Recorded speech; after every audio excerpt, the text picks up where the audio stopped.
Assalamualaikum warahmatullahi wabarakatuh.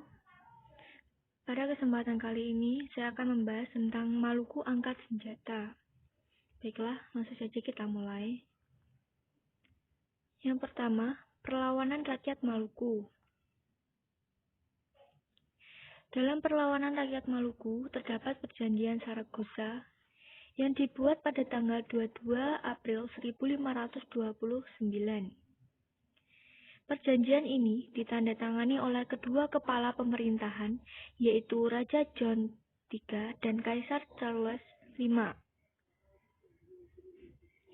Isi dari perjanjian Saragossa: bumi terbagi dari dua pengaruh, yaitu pengaruh bangsa Spanyol dan juga pengaruh bangsa Portugis. Bangsa Spanyol memiliki hak wilayah kekuasaan mulai dari kawasan Meksiko sampai ke arah barat, yaitu Kepulauan Filipina. Sedangkan untuk bangsa Portugis memiliki hak wilayah kekuasaan mulai dari kawasan Brazil sampai ke arah timur sampai ke Kepulauan Maluku. Latar belakang perlawanan terhadap Portugis. Portugis melakukan monopoli perdagangan. Portugis ikut campur tangan dalam pemerintahan. Portugis ingin menyebarkan agama Katolik yang berarti bertentangan dengan agama yang telah dianut oleh rakyat Ternate. Portugis membenci pemeluk agama Islam karena tidak sepaham dengan mereka. Portugis sewenang-wenang terhadap rakyat. Keserakahan dan kesombongan bangsa Portugis. Perlawanan rakyat Maluku terhadap Portugis dipelopori oleh dua tokoh, yaitu Sultan Khairun Jamil atau Sultan Hairun dan Sultan Baabullah. Perlawanan Maluku terhadap VOC. Latar belakang. Datangnya Belanda pada abad ke-17 membuat menyetusnya persaingan Belanda dengan Portugis.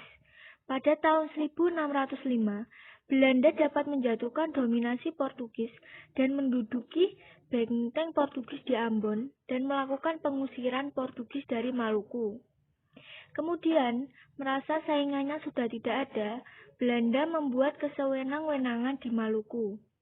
Kewenangan tersebutlah yang menimbulkan perlawanan dari rakyat Maluku. Kewenangan dari VOC itu antara lain, rakyat wajib menyerahkan hasil bumi berupa rempah-rempah kepada VOC.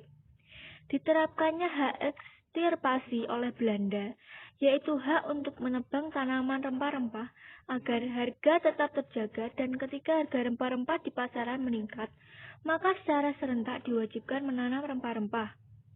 Pelayaran Hongi atau patroli laut merupakan gagasan dari Frederik de Houtman yang menjadi gubernur pertama Ambon ketika itu. Pelayaran Hongi dilakukan bertujuan mencegah adanya perdagangan gelap dan seluruh Maluku diawasi dalam hal monopoli perdagangannya. Perlawanan rakyat Maluku. Di tahun 1635 dipimpin oleh Kapten Hitu Kakiali, pemberontakan gagal karena ia dibunuh oleh seorang pengkhianat setempat. Teluka besi dari Hitu sempat melanjutkan perjuangan Kakiali, tetapi berhasil digagalkan oleh VOC di tahun 1646. Di tahun 1650 dipimpin Saidi, perlawanan kembali gagal di tahun 1655 setelah sempat meluas ke Saparua dan Pulau Seram. Di akhir abad 18, dipimpin Sultan Jamaluddin, perjuangannya gagal setelah ia ditangkap dan diasingkan di Sri Lanka. Di tahun 1680, VOC memaksa sebuah perjanjian baru dengan penguasa Tidore. Kerajaan Tidore yang dulunya menjadi teman VOC, sekarang turun pangkat menjadi vasal VOC. Penguasa yang baru juga diangkat, yaitu putra Alam sebagai Sultan Tidore. Sebenarnya, Pangeran Nukulah yang harusnya menjadi Sultan Tidore. Karena tidak terima, Tidore ditempatkan menjadi vasal VOC. Pangeran Nuku memimpin perlawanan rakyat.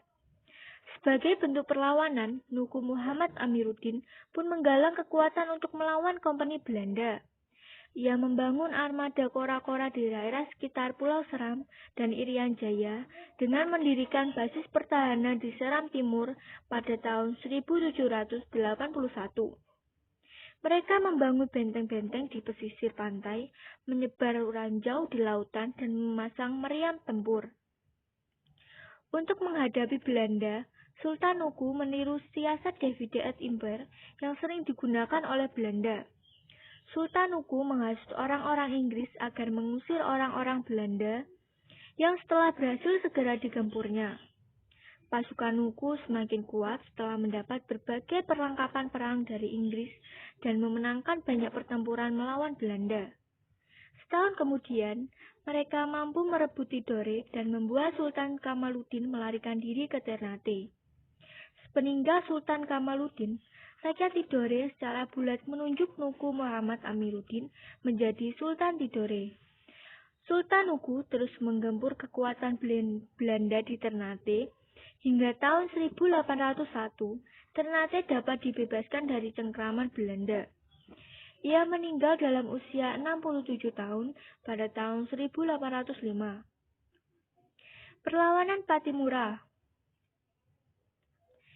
Sebab-sebab terjadinya perlawanan Pattimura, yaitu kembalinya pemerintahan kolonial Belanda di Maluku. Pemerintah kolonial Belanda memberlakukan kembali penyerahan wajib dan kerja wajib. Pada zaman pemerintahan Inggris, penyerahan wajib dan kerja wajib dihapus. Tetapi, pemerintah Belanda mengharuskannya lagi. Tambahan pula, tarif berbagai barang yang disetor diturunkan, sedang pembayarannya ditunda-tunda. Pemerintah kolonial Belanda mengeluarkan uang kertas sebagai pengganti uang logam yang sudah berlaku di Maluku, menambah kegelisahan rakyat. Belanda juga mulai menggerakkan tenaga dari Kepulauan Maluku untuk menjadi serdadu atau tentara Belanda. Serangan perang Maluku dimulai pada tanggal 15 Mei 1817 dengan menyerbu pos Belanda di Porto. Presiden Van den Burg dapat ditawan, namun kemudian dilepas lagi. Keesokan harinya, rakyat mengepung benteng Dorstad dan direbut dengan penuh semangat. Seluruh isi benteng itu dibunuh, termasuk Presiden Van den Burg beserta keluarga dan para perwira lainnya. Rakyat Maluku berhasil menduduki benteng Dorstad. Setelah kejadian itu, Belanda mengirimkan pasukan yang kuat dari Ambon, lengkap dengan persenjataan di bawah pimpinan Mayor Beches. Ekspedisi ini berangkat tanggal 17 Mei 1817 dengan perjalanan yang melelahkan. Pada tanggal 20 Mei 1817, pasukan itu tiba di Saparua dan terjadilah pertempuran dengan pasukan Pattimura. Pasukan Belanda dapat dihancurkan dan Mayor Beches mati tertembak. Belanda berusaha mengadakan perundingan dengan Pattimura, namun tidak berhasil, sehingga peperangan di Maluku terus berkobar. Belanda terus-menerus menembaki daerah pertahanan Pattimura dengan meriam, sehingga benteng Dorstad terpaksa dikosongkan. Pattimura mundur, benteng diduduki Belanda. Tetapi kedudukan Belanda dalam benteng menjadi sulit karena terputus dengan daerah lain. Belanda minta bantuan dari Ambon. Setelah bantuan Belanda dari Ambon yang dipimpin oleh Kapten Lisnet dan Mayor datang, Belanda mengadakan serangan besar-besaran pada November 1817. Akhir dari perlawanan. Serangan Belanda tersebut menyebabkan pasukan Pattimura saat perang Maluku semakin terdesak. Banyak daerah yang jatuh ke tangan Belanda. Para pemimpinnya juga banyak yang tertangkap, yaitu Rebrok, Thomas Patiwil, Pattimura, Raja Tiou, Lukas Latumahina, dan Johannes Matulesi. Pattimura sendiri akhirnya tertangkap di Siri-Seri yang kemudian dibawa ke Saparua. Belanda membujuk Pattimura untuk diajak kerjasama, namun Pattimura menolak. Oleh karena itu, pada tanggal 16 Desember 1817, Pattimura dihukum gantung di depan benteng Victoria Ambon. Sebelum digantung, Pattimura berkata, Pattimura, Pattimura, tua boleh dihancurkan, tetapi sekali waktu kelak Pattimura muda akan bangkit. Sekian dari saya, terima kasih. Assalamualaikum warahmatullahi wabarakatuh.